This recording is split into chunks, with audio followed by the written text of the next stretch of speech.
Happy holidays! We're going to take a short break, but plan to be back in the new year. Don't forget to stay connected with us through Facebook, Instagram, Twitter, and YouTube too.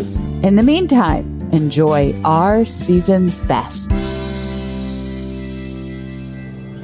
Lauren Lee tuning into Spirit for my special guest caller, Crystal. Hello. Crystal, where are you calling from? Portland, Oregon. Thank you for tuning in today with us. Thank you. Crystal, the first spirit that comes to me is I'm getting a very feminine energy, but more than feminine. She's just huge. She's big in spirit. And she might have been that way in life. And I feel like it's a maternal figure who has crossed over, I would say, give or take 2 years that her passing has happened.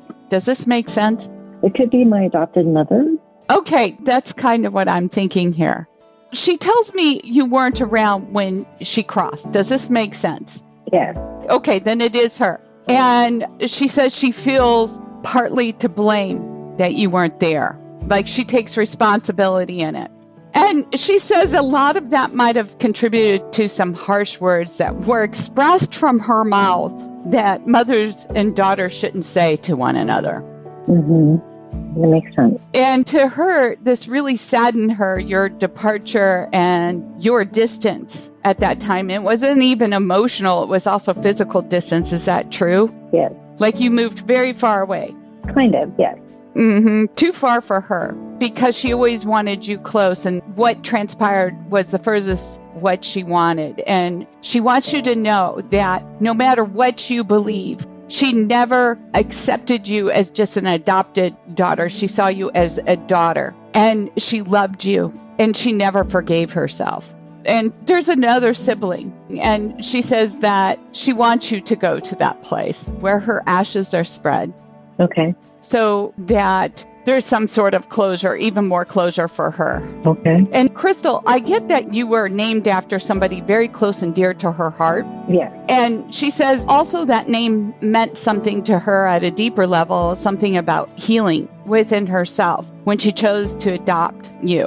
And she thought you'd be that crystal light, and you were on some level because you really made her take a look at herself at a deeper level. And as she says all this, you've been considering adoption and or have adopted. And when I say adopted, not maybe as a child perhaps, but a pet. Yeah, I have adopted pets that I'm really close to. Yeah, and I just feel that she just wants to confirm this. And she also tells me, by the way, you have some other siblings out there that you might not have met yet. Okay.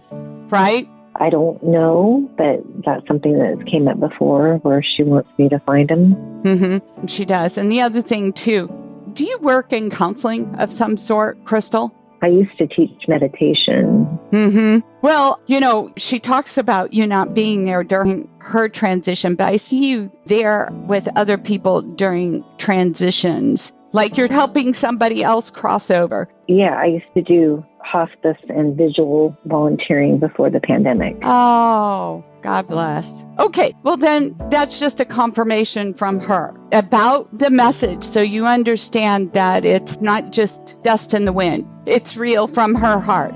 Thank you for calling in, Crystal. Okay, thank you. Yeah, and if you'd like to call into the show, sign up at Radio Medium, Laura Lee, and thank you for subscribing, sharing the show. We appreciate it.